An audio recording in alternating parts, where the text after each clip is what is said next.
Mogoče bo tole res zadnji del tega mojega videnja jungovske psihoanalize. Torej delam distinkcijo med mladim Jungom, ki je bil Freudovec, in starim Jungom, ki se je oddaljil od Freuda, zaplaval v neko ezoteriko, celo v astrologijo, in ravno astrologija je najbolj markanten del te nove jungovske psihoanalize, ki bi jaz odtegnil status psihoanalize. Šlepajo se za psihoanalizo, ker se psihoanaliza nobel sliši, ne. Zdaj, lakanovska psihoanaliza je še vedno psihoanaliza. Lakan je zase rekel, vsi ste lakanovci, jaz pa ostajam Freudovec, ne. Tudi jaz sem Freudovec, čeprav ne delam v psihoterapevtskem smislu tako, kot je delal Freud, ampak v bistvu improviziram, čaram, tako rekoč, ne, tudi s hipnozo si pomagam. Ne delam sploh po metodi prostih asociacij, delam pa veliko s sanjami in v sanjah bom v tem sklepnem delu mogoče še kaj spregovoril. Lakanova psihoanaliza funkcionira kot filozofski koncept, s katerim se da parirati, veliko povedati,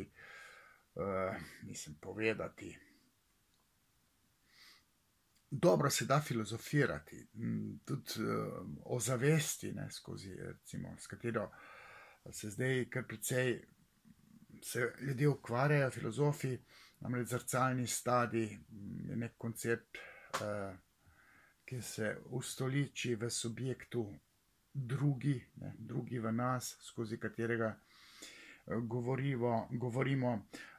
Jungova psihoanaliza pa bazira na verjetju, ne, in ni sprejeta v širših akademskih krogih, ne. So neki posamezniki, tudi akademiki, ki simpatizirajo z Jungovo psihoanalizo, ampak načeloma Jung ni sprejet množično v akademski svet. Tudi Freuda se sicer na pobudo feministk pa LGBT-ovcev skuša izriniti iz akademskega diskurza, ker je zdaj v akademskem diskurzu veliko levosti, politične, ideološke levosti, ne, ideološkosti, in je pogosto prepovedano govoriti o Freudu, pa Freudovi psihoanalize, pa njegovih konceptih.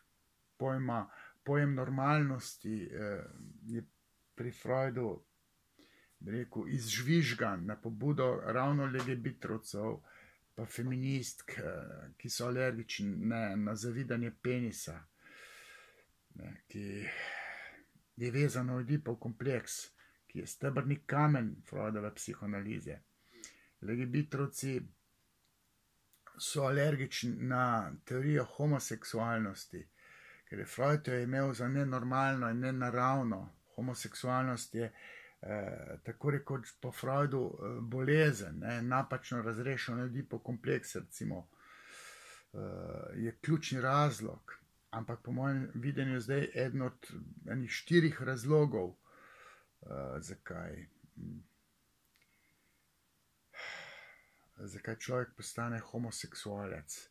Mogoče, če se vržem sem se zmotil zato, ker bi to astrologijo vrgel stran iz Jungove psihoanalize, zato ker je največja nebuloza, ki se sili v psihoanalizo, ne, psihološka astrologija. Mislim, sej nimam nič proti njej, ampak ne jo siliti v psihoanalizo, ne. Sili se jo zdaj Jungu, čeprav, ne vem, kolikor vem, mladi Jung prav astrološko ni pristopal svojim pacientom, ampak stari Jung je pa dejansko šel potem v to astrologijo, ki predstavlja dobršen del jungovske psihoanalize. Ampak to je popolnoma neznanstven, virovanski koncept, astrologija namreč. In če verjamemo v astrologijo, potem verjamemo v stvarnika, ki je vse zrežiral in nekje zapisal, da je to mogoče zaznati v zvezdah, v postavitvi zvezd. Ampak kot sem rekel, Karl Popper je v svoji filozofiji nekako skušal dokazati ali pa ustoličiti pogled na znanost in pogled na nekaj, kar je neznanstveno, tako rekoč verovansko, religiozno. In jungovska psihoanaliza funkcionira kot vera, ne? Kot neko prepričanje. Vi morate v to verjeti. Verjeti morate v alkimijo, verjeti morate v mistiko, te vzhodnjaške, ali pa tudi nekatere zahodne filozofije. In če vi to verjamete, potem fino funkcionirate v jungovski psihoanalizi. Ampak ravno zaradi tega spornega verjetja vse te, rekel, jungovske šole, tudi naše slovenske, delujejo kot verska sekta, ki poveljuje nek guru. Že sam Jung predstavlja za te ljubitelje jungovske psihoanalize kot nekakšen bog, kot guru, ki se ga oklepajo. Sej rečem, po drugi strani se tudi meni kot Freudovemu verniku lahko reči, da sem, rekel, psihoanalitično blazen, ker verjamem Freudu. Ja, verjamem, ampak v ozadju je vendarle neka znanost, konsistentni teoretski koncepti, skozi katere se je mogoče prebiti do določenih spoznanj, uporabnih znanj, ki pomagajo v psihopatološkem smislu. Se pravi, paciente se da pozdraviti, oziroma raje bom rekel predrugačiti, če ti veš, kako psiha deluje. Če pa ti turiš v človekovo duševnost, arhetipe, kolektivno nezavedno, potem se pa hit zgubiš, ne veš, kje si, in potem lahko kvečemo s placebom nadmudriš ali pa naflancaš, nalažeš pacienta, ki če ti verjame, mu je celo dobro, se malce mu to odleže, ampak sicer bi rekel, je pa to kratkotrajno vse tole blagodejni občutki, ki se v pacienta naselijo, če je deležen jungovske psihoterapije, mu kratkotrajno to odleže in potem to zbledi, ker dejansko ne pride do tistega uvida v individualno psihopatološko jedro, infantilno jedro, ki ga je v pravi psihoanalizi treba razgraditi oziroma obelodaniti, priti do uvida. V trenutku, ko pa v jungovsko psihoanalizo uturiš noter kolektivno nezavedno, ali pa tudi mogoče tisto družinsko nezavedno, ki je tudi tam nekje opcija. Nekateri simpatizirajo s tem, da določeni pacienti so ukleščeni v neko svojo psihopatološko ozadje, v nezavednem, in ga črpa iz družinske karme, če se tako malo laično izrazi. In potem se ne moš temu oporekati. Ravno zato po Karlu Popperu to ni znanstveno. V jungovski psihoanalizi manjka znanstvenost. Vse funkcionira po paradigmi verjetja. Astrologija pa sploh je neznanstvena in nima veze s psihoanalizo. Če govorimo pa zdaj to, kar je ključno, ko se argumentira, da Jung ni kompatibilen s Freudovo psihoanalizo, je pa interpretacija sanj. Jungovska interpretacija sanj je absurdno nepsihoanalitična in se popolnoma razlikuje od Freudove oziroma freudovske psihoanalize sanj, interpretacije sanj. Zdaj jaz bom rekel, sem analiziral na stotine sanj, teh mojih, ki prihajajo k meni, ko imamo močna pogovarjanja in po vsakem močnem pogovarjanju sledijo močne sanje, zaznamovane s pogovarjanjem. Ne. In te sanje mi morajo tudi tisti, ki pridejo na enkratno konzultacijo, svetovanje, se poslušujejo drugega mnenja mojega, ki ga slišijo, ko mi predstavijo problem. Potem po noči sanjajo in mi sporočajo sanje, napišejo sanje, detaljno. In jaz sem rekel, 1000 sanj, 1000 sigurno, sem jih analiziral, da ne govorim o lastnih sanjah. Posnel sem stanjo podcast, prvi podcast o interpretaciji sanj. Tam sem vse povedal o freudovski interpretaciji sanj. Junga sem, mislim, da omenil kot nekaj, kar ne vzdrži. Vse sanje, ki sem jih jaz analiziral, tako rekoč vse, ali pa ne, bom rekel dobesedno vse, tudi tiste, ki jih nisem znal analizirati, sem vendarle vedel, da imajo sanje povezavo z individualno psiho, z individualnim nezavednim. In nikakor, nikjer, v 1000 sanjah, ko sem jih analiziral, nisem nobenega kolektivnega nezavednega zaznaval, ne. Ampak je individualno psihično doživljanje tisto in odgovorno, krivo, da človek sanja kot sanja. Samo se je pa treba pogovarjati zato, da ti vidiš, kakšno simboliko je delo sanj zavzelo, ko je skozi dva ključna procesa, premeščanje in zgoščanje, tvorilo te simptome oziroma simbole. Simboli v jungovski psihoanalizi so pa dejansko neki, rekel, za lase privlečeni koncepti, ki iščejo po neki zgodovini, da bi se tam našla neka arhetipskost v teh sanjah. Ker sem pa jaz verziram, ko pristopim k analizi sanj, in vidim, da so tako rekoč vsele, individualne sanje vsakega posameznika, vezane na individualno doživljanje, na primarno družino, na tisto, kar se ti v čustvih, v psihi dogaja čez dan, oziroma v tistem obdobju, življenjskem obdobju, ko ti sanjaš, mogoče tudi ponavljajoče sanje. In vse sanje v odraslosti so popačene sanje. Popačene so zaradi pritiska nezavednih procesov na delo sanj, cenzor opravi svoje, se pravi nadjas je vseeno deluje in glavna karakteristika človekove duševnosti je, da funkcionira po logiki simbolnega. Analiza sanj ni zdaj kraljevska pot do nezavednega, kot se je izrazil, ponesrečno izrazil Freud, ampak je kraljevska pot do simbolnega. Človek je simbolno bitje. Ta dva procesa, sem jih omenil, premeščanje in zgoščanje, sta kriva za to, da se sanje popačijo in imamo manifestne sanje, ki so nepomembne, in latentne sanje, ki jih moramo dešifrirati in najti simboliko sanj. V sanjah nastopijo simboli. Ampak simboli so povezani z individualno psiho, nikakor ne s kolektivno psiho, kolektivnim nezavednim, kot je skušal dejansko povedati Jung. Vsa ta jungovska psihoanaliza pa v bistvu operira s temi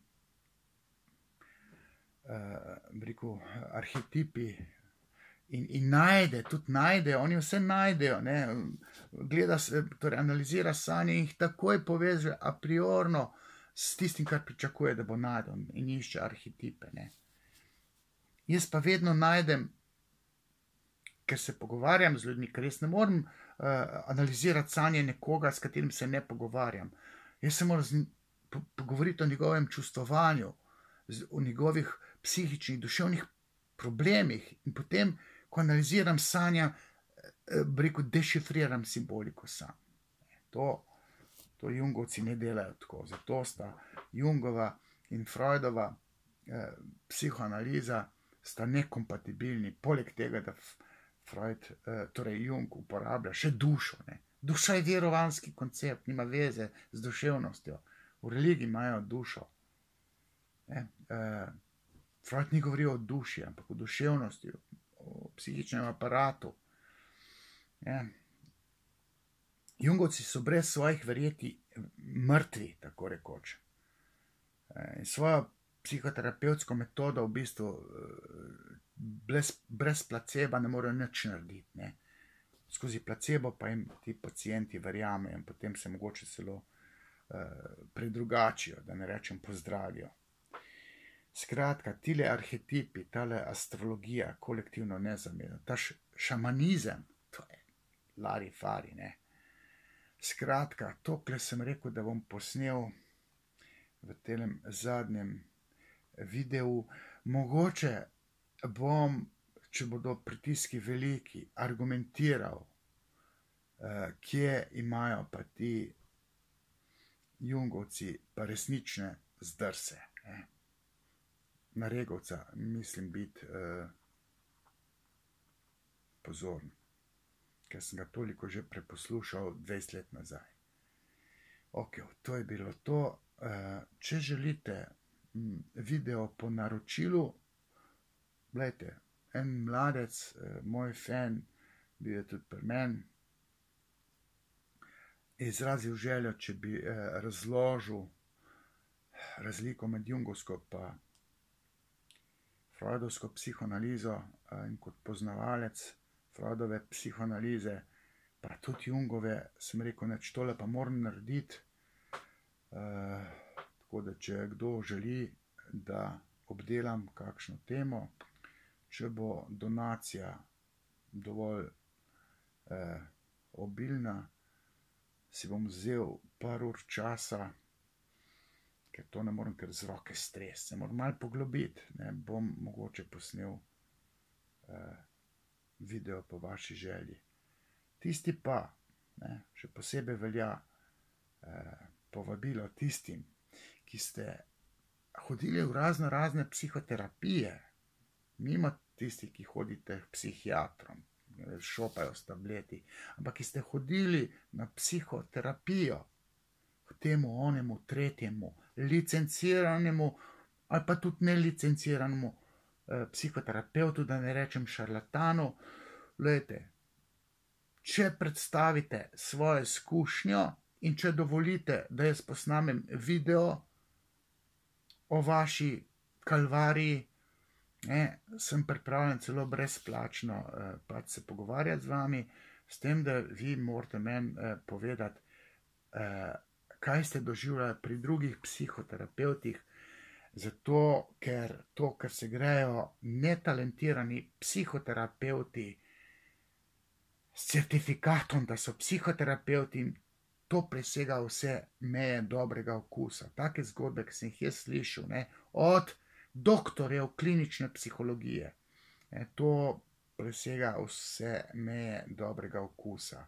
In ta psihoterapevtski zakon, ki se sprejema, ki bo dajal psihiatrom, rekel, neomejene kompetence, psihoterapevti morajo pa tam tiho biti, tukaj bi jaz bil močen v kritiki psihiatrije, kot koncepta.